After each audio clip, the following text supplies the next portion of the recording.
Hi guys. So welcome to silver 360. இன்றைக்கி வந்து dream 11 வந்து மோசடியா அப்படின்னு சொல்லிட்டு தான் நம்ம இந்த வீடியோவில் பார்க்க போகிறோம்.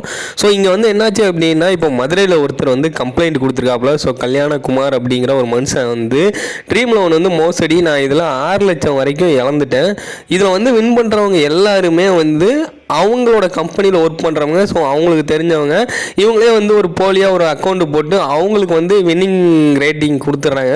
ஸோ அவங்க தான் வந்து வின் பண்ணுறாங்க, நம்மளால் இதெல்லாம் வந்து வின் பண்ண முடியாது, இதை நான் நிறைய அனலைஸ் பண்ணியிருக்கேன், என்கிட்ட நிறைய எவிடன்ஸ் இருக்குது அப்படின்னு சொல்லிட்டு ஒரு பிரிண்ட் அவுட்டோட வந்திருக்காப்புல. அவர் வந்து இதில் எல்லா எவிடன்ஸும் இருக்குது, இங்கே பாருங்கள், எல்லாமே அவங்க பிளேயர்ஸ் தான் வின் பண்ணியிருக்காங்க. ஸோ இந்த பிளேயர்ஸ்லாம் வந்து பார்த்திங்க அப்படின்னா எக்கச்சக்க மேட்சஸ் விளாண்டுருப்பாங்க. ஸோ இவங்க தான் எல்லா மேட்சஸ்லையுமே வின் பண்ணியிருக்காங்க. அது எப்படி இவங்க ஒரே நாளில் இவ்வளோ மேட்சஸ் விளாடுவாங்க அப்படின்னு சொல்லிட்டு எல்லா ஆதாரமும் என்கிட்ட இருக்குது அப்படின்னு சொல்லிட்டு ஒரு மனுஷன் வந்து கம்ப்ளைண்ட் கொடுத்துருக்காப்புல. ஆல்ரெடி இது ஏற்கனவே கோர்ட்டில் வந்து கேஸ் போட்டிருக்காங்க. ஸோ ட்ரீம் 11 வந்து சூதாட்டம் அப்படின்னு சொல்லிட்டு கேஸ் போடும்போது கோர்ட்டில் இருந்து என்ன சொல்லியிருக்காங்க அப்படின்னா, இது வந்து ஸ்கில்லை டெவலப் பண்ணுற ஒரு கேம் தான் அப்படின்னு சொல்லிட்டு சொல்லியிருக்காங்க. ஏன் அப்படின்னா, இன்றைக்கி வந்து ஒரு 11 பேரை கரெக்டாக சூஸ் பண்ணுறது பயங்கரமான ஸ்கில்லாம், இது சூதாட்டம் கிடையாதான். ஸோ இதை வந்து சூதாட்டம்லாம் கிடையாது அப்படின்னு சொல்லிட்டு ஆல்ரெடி அந்த கேஸை வந்து ட்ரீம் 11க்கு சாதகமாகவே வந்துச்சு. ஸோ இப்போவும் வந்து இந்த கல்யாணகுமார் அப்படிங்கிற ஒரு மனுஷன் வந்து ட்ரீம் 11ல் யாருமே வின் பண்ண மாட்டாங்க, ஸோ எல்லாமே வடக்கன்ஸ் தான் அதிகமாக விளாட்றாங்க அப்படின்னு சொல்லிட்டு சொல்லியிருக்காப்புல. ஸோ வடக்கன்ஸ் அதிகமாக விளாண்டுருந்தாலும் ஸோ வின் பண்ணுறவங்க அவங்களோட ஆட்கள் தான் அப்படின்னு சொல்லிட்டு ஒரு பயங்கரமான ஒரு குற்றச்சாட்டு ஒன்று வச்சிருக்காப்புல. 6 லட்சம் நானே இழந்துட்டேன் அப்படின்னு சொல்லிட்டு சொல்லியிருக்காப்புல. ஸோ இப்போ வந்து பார்த்தீங்க அப்படின்னா ட்ரீம் 11ல் எப்போவுமே நம்ம வந்து வின்னிங் யார் ஃபஸ்ட்டு இருக்கா அப்படின்னு சொல்லிட்டு பார்க்கும்போது வடக்கன்ஸ் தான் இருப்பாங்க. என்னடா நம்ம ஆளுங்க யாருமே விளாட்லையா, ஏன் நம்மளுக்கு மட்டும் விழ மாட்டேங்குது அப்படின்னு சொல்லிட்டு நம்மள நிறைய பேர் யோசிச்சு பார்த்துருப்போம். ஏன் நம்மளுக்கு மட்டும் ட்ரீம் 11 காசு விழவே மாட்டேங்குது, எல்லாமே வடக்கன்ஸ் அடிச்சுட்டு போயிருக்காங்களே அப்படின்னு சொல்லிட்டு நம்மளும் கூட யோசிச்சிருப்போம். இது உண்மையாகவே சூதாட்டமா அப்படின்னு சொல்லிட்டு பார்த்தீங்க அப்படின்னா கண்டிப்பாக வந்து இது சூதாட்டம் மாதிரி தான். ஏன் அப்படின்னா, இதில் வந்து நம்ம பணத்தை வந்து ஒரு 49 ரூபா போடுறோம், 5 ரூபா போடுறோம், 10 ரூபா போடுறோம் அப்படிங்கும்போது நம்மளுக்கு வந்து வின்னிங் பர்சன்டேஜ் வந்து கம்மியாக தான் இருக்கும்.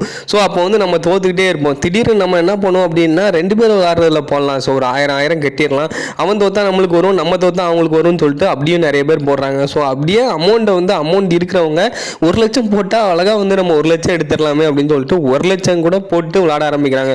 ஸோ அதிகமாக அமௌண்ட் போடும்போது இது வந்து ரொம்ப லாஸ் ஆயிடுது. ஸோ அதனால நிறைய பேர் வந்து இதில் இறந்து போயிருக்காங்க. கொஞ்சம் கொஞ்சமாக அமௌண்ட்டு போட்டவங்களுக்கு இதில் வந்து தெரியாது. ஸோ கொஞ்ச நாள் கழிச்சதுக்கப்புறம் இவங்க எவ்வளோ அமௌண்ட் இது வரைக்கும் வந்து டெபாசிட் பண்ணிடுறாங்க அப்படின்னு சொல்லிட்டு கூட்டி பார்க்கும்போது அதுவே வந்து ஒரு 10,000 20,000 நார்மலாக ஒரு 49,000 போட்டவங்களே இழந்து போயிருப்பாங்க. ஸோ இந்த மாதிரி தான் நிறைய பேர் வந்து இதில் அமௌண்ட் விட்டுருவாங்க.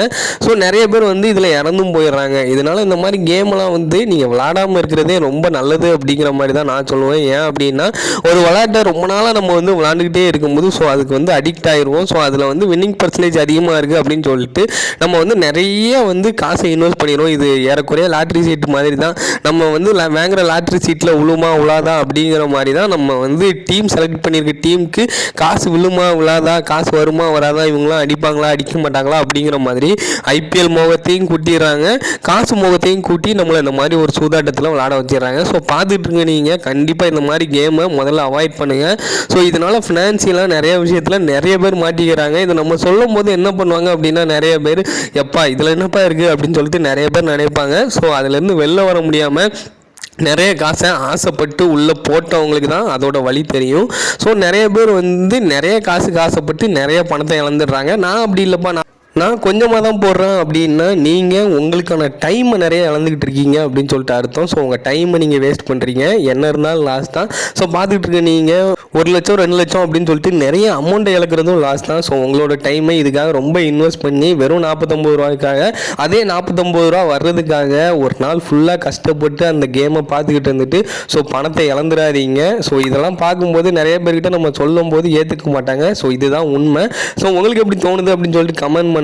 ட்ரீம் 11 வந்து ஆபத்தா அப்படின்னு சொல்லிட்டு உங்களுக்கு எப்படி தோணுது அப்படின்னு சொல்லிட்டு கூட நீங்கள் கமெண்ட் பண்ணுங்கள். ஸோ தப்பாக சொன்னால் கூட நானும் தெரிஞ்சுக்கிறேன். மறக்காமல் கமெண்ட் பண்ணிட்டு போங்க. தேங்க்யூ.